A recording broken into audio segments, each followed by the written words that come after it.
इस देश के अंदर लॉकडाउन आप बेशक कीजिए, कोई आपत्ति नहीं हमें। लॉकडाउन आप 3 महीने का करिए, चाहे 300 सालों का करिए, कोई आपत्ति नहीं हमें। लेकिन साथ साथ आप ये काम भी करिए कि 3 महीने का अगर आप लॉकडाउन करेंगे तो 3 महीने का इस देश की गरीब जनता का बिजली और पानी का बिल माफ करिए। 3 महीने का उनके घर में राशन भरवाइए। 3 महीने का आप उनकी सारी बैंक की किस्तें, उनकी लोन वो दूर करवाइए। हम कोई पागल नहीं है, हमें मरने का शौक नहीं है जो सड़क पे इस देश का माइग्रेंट, इस देश का लेबर सड़क पे निकलेगा। आप दीजिए उसे 3 महीने का रहने के लिए पैसा दीजिए, उसे घर दीजिए, उसके घर का किराया दीजिए। 500 रुपए आप 500 रुपए मैं आपको देता हूं और कल से आप पत्रकारिता छोड़िए। रुकिए,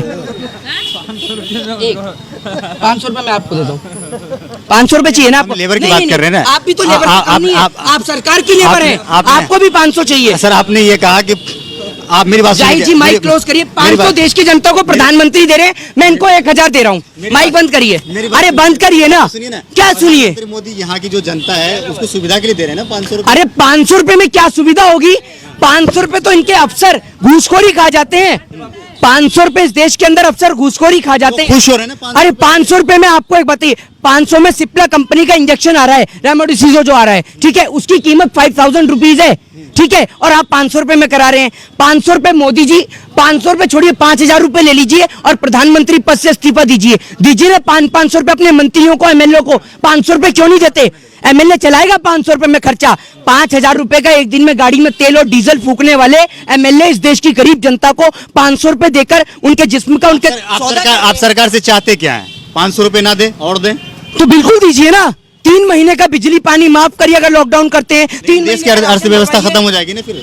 अगर पैसे लोगों में बांट दिया जाए तो देश की अर्थव्यवस्था। वाह, 3000 करोड़ की सरदार पटेल की मूर्ति बना दो तो देश की अर्थव्यवस्था बढ़ जाएगी, ठीक है। 10 लाख का सूट पहन लो तो देश की इकोनॉमी बढ़ जाएगी, ठीक है। और करोड़ों रुपया अपनी विदेश यात्रा पे खर्च कर दो तो देश की जीडीपी बढ़ जाएगी। कौन से स्कूल से पढ़ के आए हैं आप? लेकिन अगर गरीब जनता को दे दो तो इकोनॉमी भी गिर जाएगी, जीडीपी भी गिर जाएगी। कौन से स्कूल से पढ़े हैं?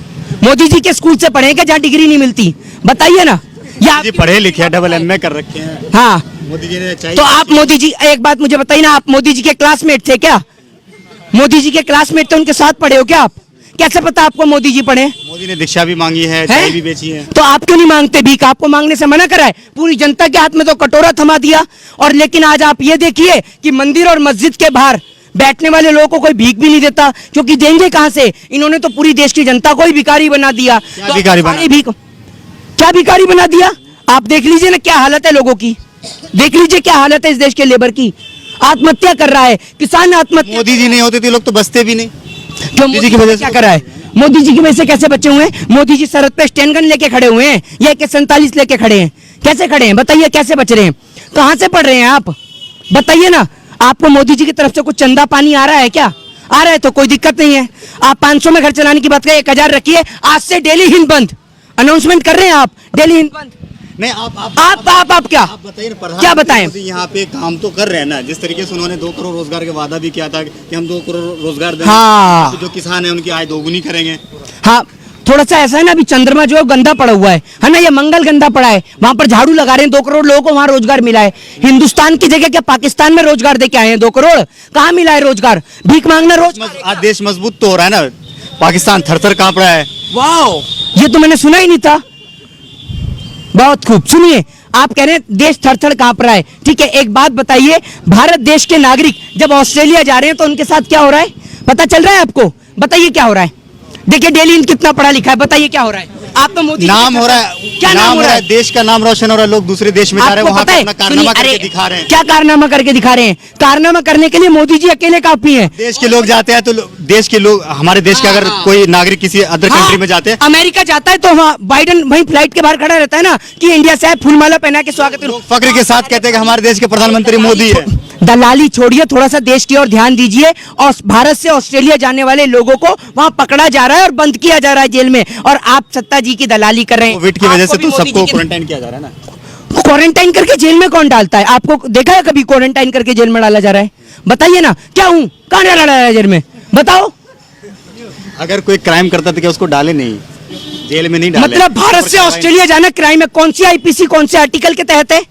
सबको तो नहीं कर रहा ना, कोई सभी को कर रहा है। क्राइम करते हैं उसी को क्या हाँ, दिखाइए। ना भारत टाइम्स की आपको रिपोर्ट दे दूं और ये देखो डेली कितना पड़ता है, ये पूरे देश को दिखा दूं। आप मोदी जी की इतनी भी दलाली मत करिए जरा मेरे भाई।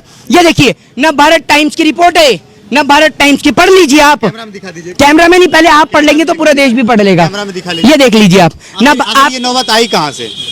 आज किसी अदर कंट्री में हमारे देश के नागरिक जाते हैं तो ये नौबत आई ये कहाँ से? नौबत इसलिए आई है क्योंकि देश के जो प्रधानमंत्री हैं वो एक शक्तिशील प्रधानमंत्री हैं, ठीक है। वो उन्हें बिरयानी पसंद है तो पाकिस्तान पहुंचते हैं, और अमेरिका में डोनाल्ड ट्रंप थे तो पहले अमेरिका पहुंच जाते हैं।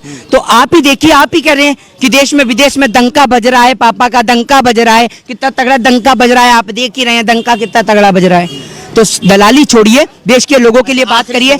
आखिरी सवाल आपका खत्म ही आप नहीं होती। आखिरी सवाल नंदीग्राम से जो है ममता बनर्जी जीत जाती है, बाद में पता चलता है कि ममता बनर्जी हार गई है, तो क्या एक नंदीग्राम सीट हारने से ममता बनर्जी की हार हो गई है? कौन कह रहा है आपसे? कोर्ट गई हैं वो तो। और आप ये देखिए, पहले उनको बधाई दे दी जाती है जीत की, बोल दिया जाता है आप जीत गई, फिर उसके बाद में अनाउंसमेंट करी जाती है कि वो हार गई। सेम बिहार वाला प्रोसेस, सेम बिहार वाला। तो जिम्मेदार कौन है जिम्मेदार?